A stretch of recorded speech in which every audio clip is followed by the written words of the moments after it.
cómo se salvó Wang Fo.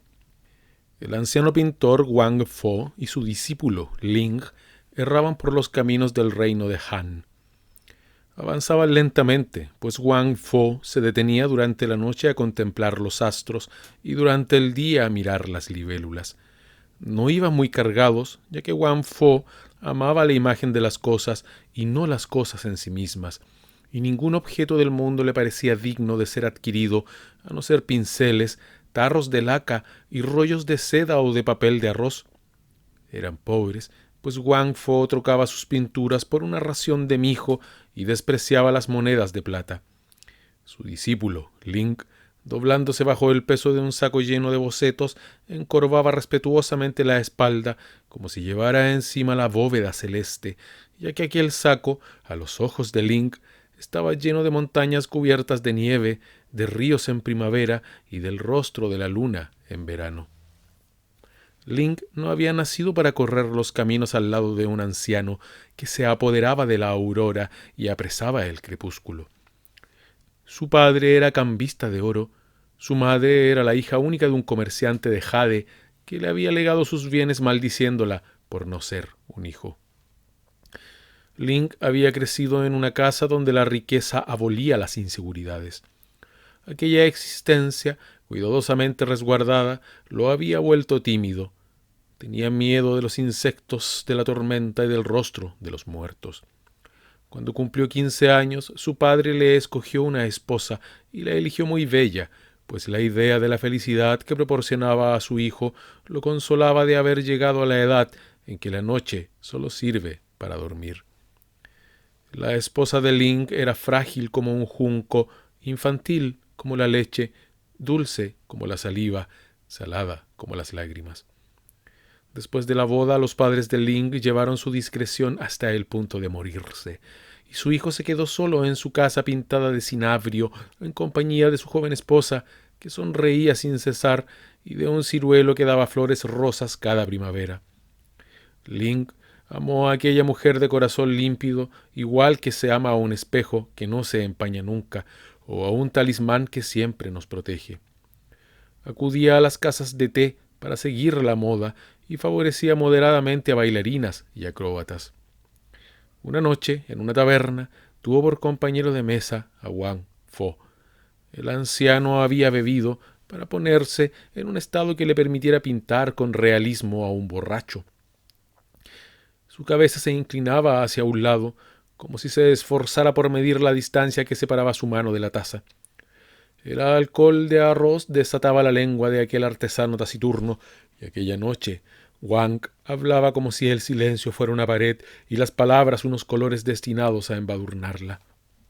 Gracias a él, Ling conoció la belleza que reflejaban las caras de los bebedores, difuminadas por el humo de las bebidas calientes, el esplendor tostado de las carnes lamidas de una forma desigual por los lengüetazos del fuego y el exquisito color de rosa de las manchas de vino esparcidas por los manteles como pétalos marchitos.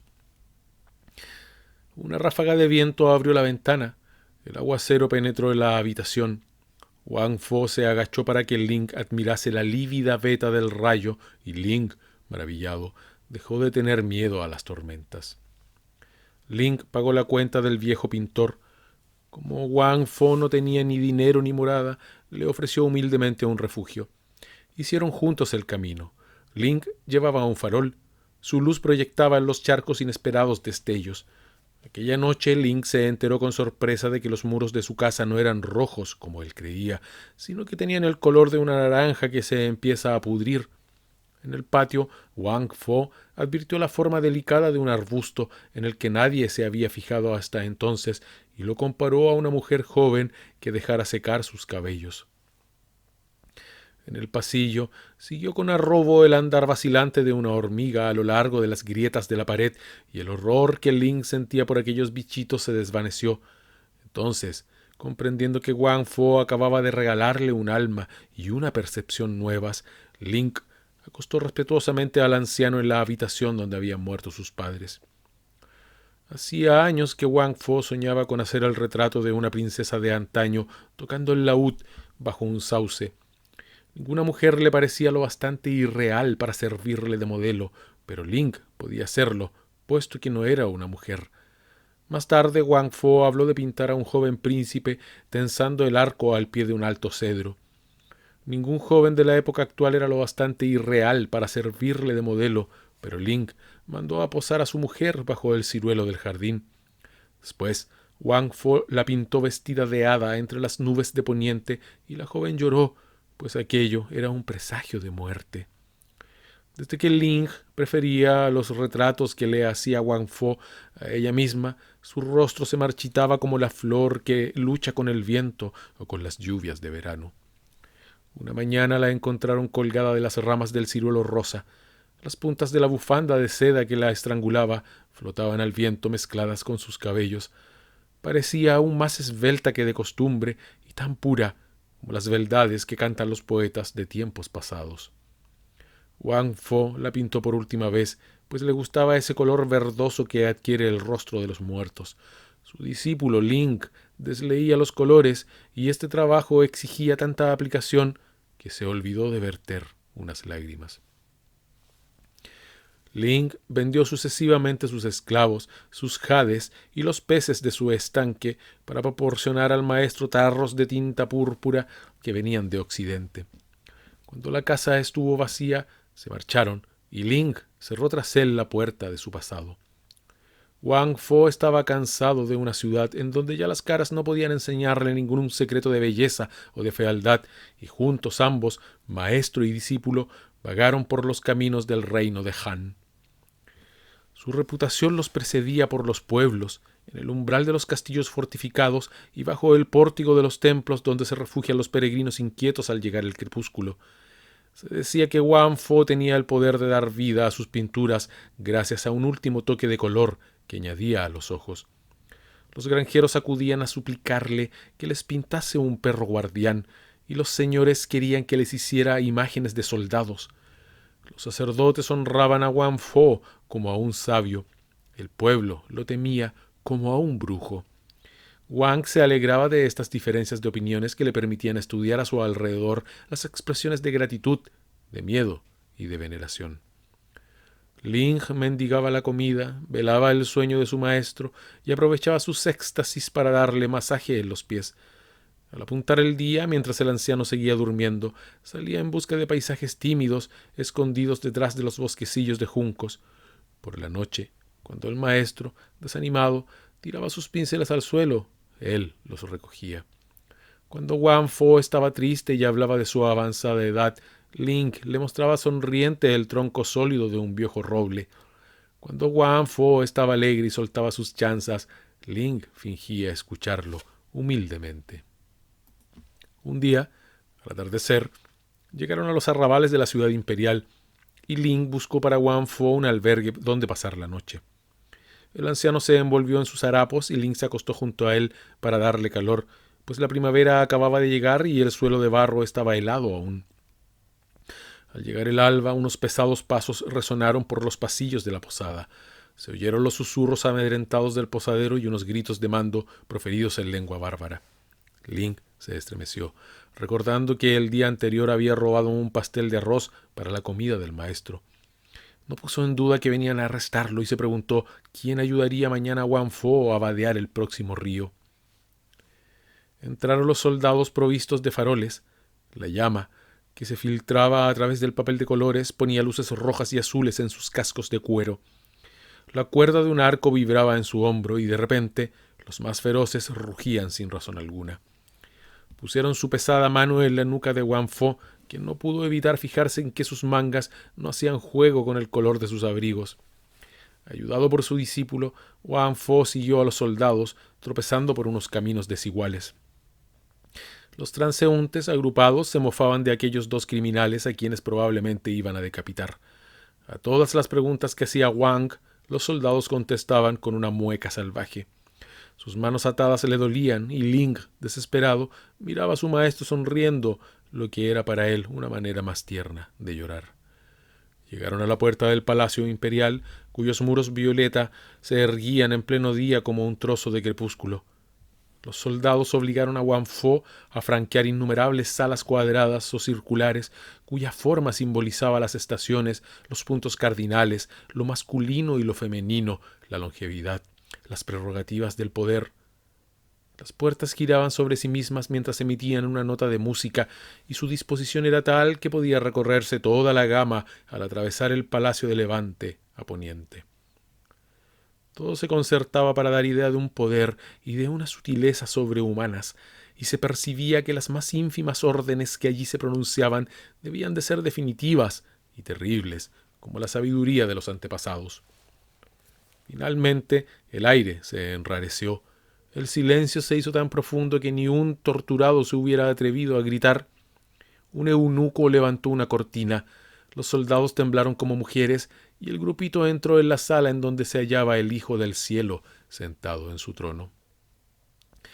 Era una sala desprovista de paredes, sostenida por unas macizas columnas de piedra azul.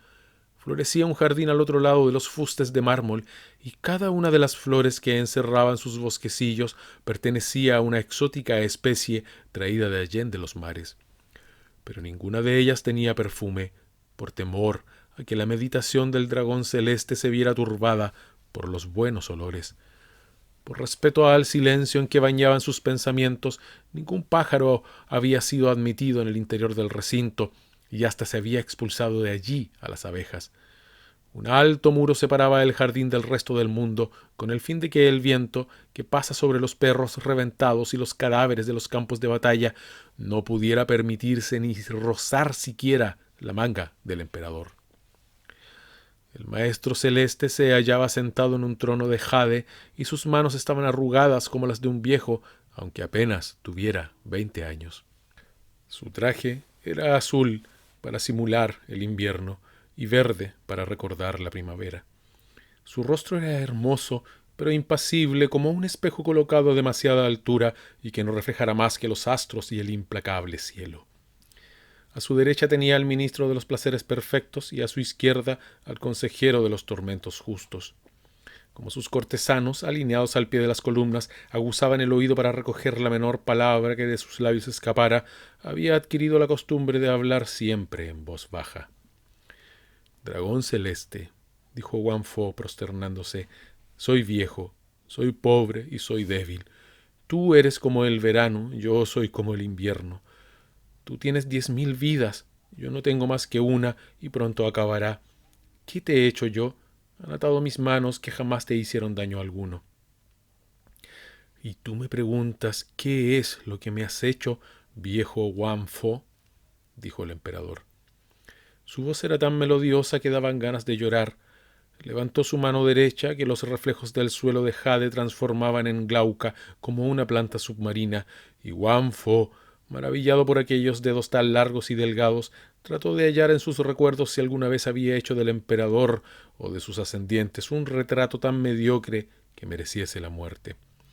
Mas era poco probable, pues Wang Fo hasta aquel momento apenas había pisado la corte de los emperadores, prefiriendo siempre las chozas de los granjeros o las ciudades, los arrabales de las cortesanas y las tabernas del muelle en las que disputan los estibadores.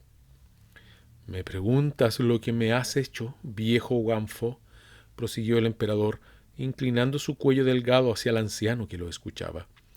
«Voy a decírtelo, pero como el veneno ajeno no puede entrar en nosotros sino por nuestras 9 aberturas para ponerte en presencia de tus culpas, deberé recorrer los pasillos de mi memoria y contarte toda mi vida. Mi padre había reunido una colección de tus pinturas en la estancia más escondida de palacio, pues sustentaba la opinión de que los personajes de los cuadros deben ser sustraídos a las miradas de los profanos, en cuya presencia no pueden bajar los ojos. En aquellas salas me educaron a mí, viejo Wang Fo, ya que habían dispuesto una gran soledad a mi alrededor para permitirme crecer. Con objeto de evitarle a mi candor las salpicaduras humanas, habían alejado de mí las agitadas olas de mis futuros súbditos, y a nadie se le permitía pasar ante mi puerta por miedo a que la sombra de aquel hombre o mujer se extendiera hasta mí. Los pocos y viejos servidores que se me habían concedido se mostraban lo menos posible. Las horas daban vueltas en círculo, los colores de tus cuadros se reavivaban con el alba y palidecían con el crepúsculo. Por las noches yo los contemplaba cuando no podía dormir, y durante 10 años consecutivos estuve mirándolos todas las noches. Durante el día, sentado en una alfombra cuyo dibujo me sabía de memoria, reposando la palma de mis manos vacías en mis rodillas de amarilla seda, soñaba con los goces que me proporcionaría el porvenir. Me imaginaba al mundo con el país de Han en medio, semejante al llano monótono hueco de la mano surcada por las líneas fatales de los 5 ríos. A su alrededor, el mar, donde nacen los monstruos, y, más lejos aún, las montañas que sostienen el cielo. Y para ayudarme a imaginar todas esas cosas, yo me valía de tus pinturas. Me hiciste creer que el mar se parecía a la vasta capa de agua extendida en tus telas, tan azul que una piedra al caer no puede por menos de convertirse en zafiro, que las mujeres se abrían y se cerraban como las flores, semejantes a las criaturas que avanzan, empujadas por el viento por los senderos de tus jardines, y que los jóvenes guerreros de delgada cintura que velan en las fortalezas de las fronteras eran como flechas que podían traspasarnos el corazón. A los 16 años vi abrirse las puertas que me separaban del mundo. Subí a la terraza del palacio a mirar las nubes, pero eran menos hermosas que las de tus crepúsculos. Pedí mi litera. Sacudido por los caminos, cuyo barro y piedras yo no había previsto, recorrí las provincias del imperio sin hallar tus jardines llenos de mujeres parecidas a luciérnagas, aquellas mujeres que tú pintabas y cuyo cuerpo es como un jardín. Los guijarros de las orillas me asquearon de los océanos, la sangre de los ajusticiados es menos roja que la granada que se ve en tus cuadros. Los parásitos que hay en los pueblos me impiden ver la belleza de los arrozales, la carne de las mujeres vivas me repugna tanto como la carne muerta que cuelga de los ganchos en las carnicerías, y la risa soez de mis soldados me da náuseas. Me has mentido, Wang Fo, viejo impostor. El mundo no es más que un amasijo de manchas confusas, lanzadas al vacío por un pintor insensato, borradas sin cesar por nuestras lágrimas. El reino de Han no es el más hermoso de los reinos, y yo no soy el emperador. El único imperio sobre el que vale la pena reinar es aquel donde tú penetras, viejo Wang Fo, por el camino de las 1000 curvas y de los 10.000 colores. Solo tú reinas en paz sobre unas montañas cubiertas por una nieve que no puede derretirse y sobre unos campos de narcisos que nunca se marchitan. Y por eso, Wang Fo, he buscado el suplicio que iba a reservarte, a ti, cuyos sortilegios han hecho que me asquee de cuanto poseo y me han hecho desear lo que jamás podré poseer. Y, para encerrarte en el único calabozo de donde no vas a poder salir, he decidido que te quemen los ojos, ya que tus ojos, Wang Fo, son las 2 puertas mágicas que abren tu reino. Y puesto que tus manos son los 2 caminos divididos en 10 bifurcaciones que te llevan al corazón de tu imperio, he dispuesto que te corten las manos. ¿Me has entendido, viejo Wang Fo? Al escuchar esta sentencia, el discípulo Ling se arrancó del cinturón un cuchillo mellado y se precipitó sobre el emperador. 2 guardias lo apresaron. El Hijo del Cielo sonrió y añadió con un suspiro: y te odio también, viejo Wang Fo, porque has sabido hacerte amar. Matad a ese perro. Link dio un salto para evitar que su sangre manchase el traje de su maestro. Uno de los soldados levantó el sable y la cabeza de Link se desprendió de su nuca, semejante a una flor tronchada. Los servidores se llevaron los restos y Wang Fo, desesperado, admiró la hermosa mancha escarlata que la sangre de su discípulo dejaba en el pavimento de piedra verde.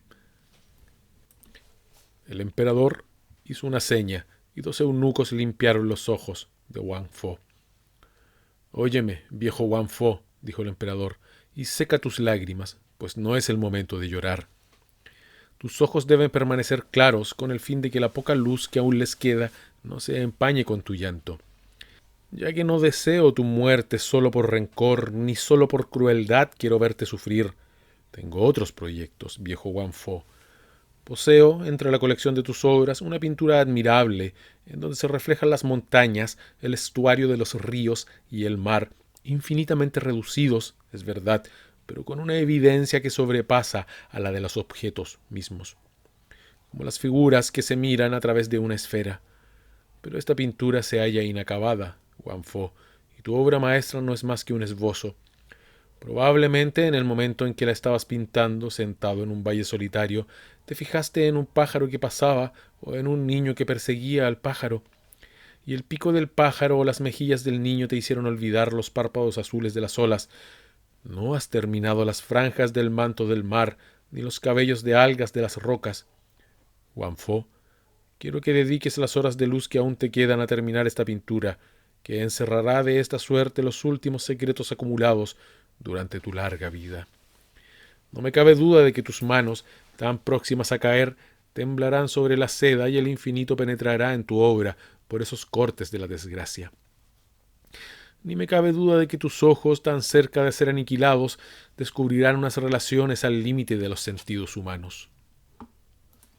Tal es mi proyecto, viejo Wang Fo, y puedo obligarte a realizarlo.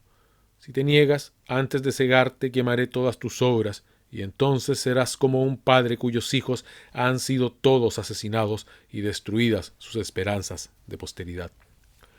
Piensa, más bien, si quieres, que esta última orden es una consecuencia de mi bondad, pues sé que la tela es la única amante a quien tú has acariciado, y ofrecerte unos pinceles, unos colores y tinta para ocupar tus últimas horas es lo mismo que darle una ramera como limosna a un hombre que va a morir.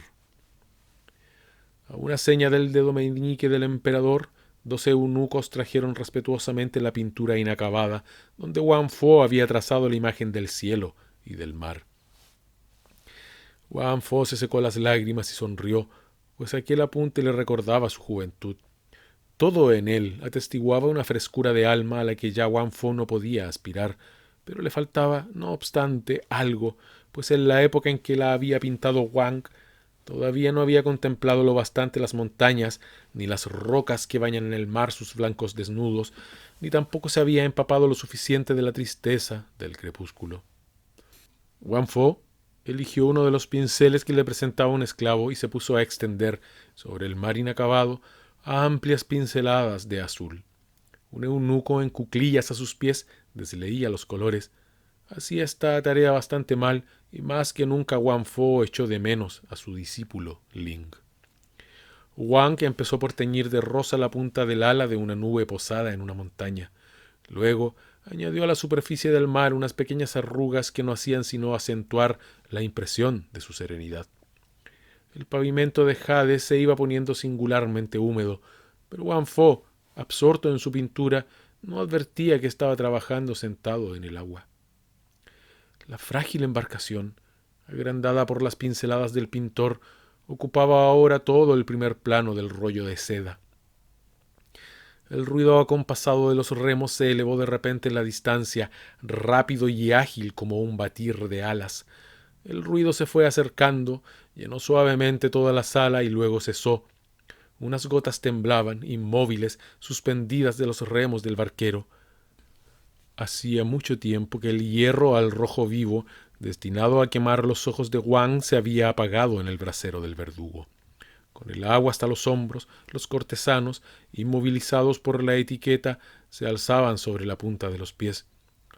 El agua llegó por fin a nivel del corazón imperial. El silencio era tan profundo que hubiera podido oírse caer las lágrimas. Era Ling, en efecto. Llevaba puesto su traje viejo de diario y su manga derecha aún llevaba la huella de un enganchón que no había tenido tiempo de coser aquella mañana antes de la llegada de los soldados. Pero lucía alrededor del cuello una extraña bufanda roja. Wang Fo le dijo dulcemente mientras continuaba pintando: «Te creía muerto». «Estando vos vivo», dijo respetuosamente Ling, «¿cómo podría yo morir?». Y ayudó al maestro a subir a la barca. El techo de jade se reflejaba en el agua, de suerte que Ling parecía navegar por el interior de una gruta. Las trenzas de los cortesanos sumergidos ondulaban en la superficie como serpientes, y la cabeza pálida del emperador flotaba como un loto. «Mira, discípulo mío», dijo melancólicamente Wang Fo, «esos desventurados van a perecer si no lo han hecho ya. Yo no sabía que había bastante agua en el mar para ahogar a un emperador. ¿Qué podemos hacer?» «No temas nada, maestro», murmuró el discípulo. «Pronto se hallarán a pie enjuto y ni siquiera recordarán haberse mojado las mangas. Tan solo el emperador conservará en su corazón un poco de amargor marino. Estas gentes no están hechas para perderse por el interior de una pintura. Y añadió: la mar está tranquila y el viento es favorable. Los pájaros marinos están haciendo sus nidos. Partamos, maestro, al país de más allá de las olas. Partamos, dijo el viejo pintor. Wang Fo cogió el timón y Link se inclinó sobre los remos. La cadencia de los mismos llenó de nuevo toda la estancia, firme y regular como el latido de un corazón. El nivel del agua iba disminuyendo insensiblemente en torno a las grandes rocas verticales que volvían a ser columnas. Muy pronto, tan solo unos cuantos charcos brillaron en las depresiones del pavimento de jade. Los trajes de los cortesanos estaban secos, pero el emperador conservaba algunos copos de espuma en la orla de su manto. El rollo de seda pintado por Wang Fo permanecía sobre una mesita baja. Una barca ocupaba todo el primer término. Se alejaba poco a poco, dejando tras ella un delgado surco que volvía a cerrarse sobre el mar inmóvil. Ya no se distinguía el rostro de los dos hombres sentados en la barca, pero aún podía verse la bufanda roja de Ling y la barba de Wang Fo que flotaba al viento. La pulsación de los remos fue debilitándose y luego cesó, borrada por la distancia. El emperador, inclinado hacia adelante, con la mano a modo de visera delante de los ojos, contemplaba alejarse la barca de Wang Fo, que ya no era más que una mancha imperceptible en la palidez del crepúsculo. Un vaho de oro se elevó, desplegándose sobre el mar. Finalmente, la barca viró en derredor a una roca que cerraba la entrada a la alta mar. Cayó sobre ella la sombra del acantilado, borróse el surco de la desierta superficie y el pintor Wang Fo y su discípulo Link desaparecieron para siempre en aquel mar de jade azul que Wang Fo acababa de inventar.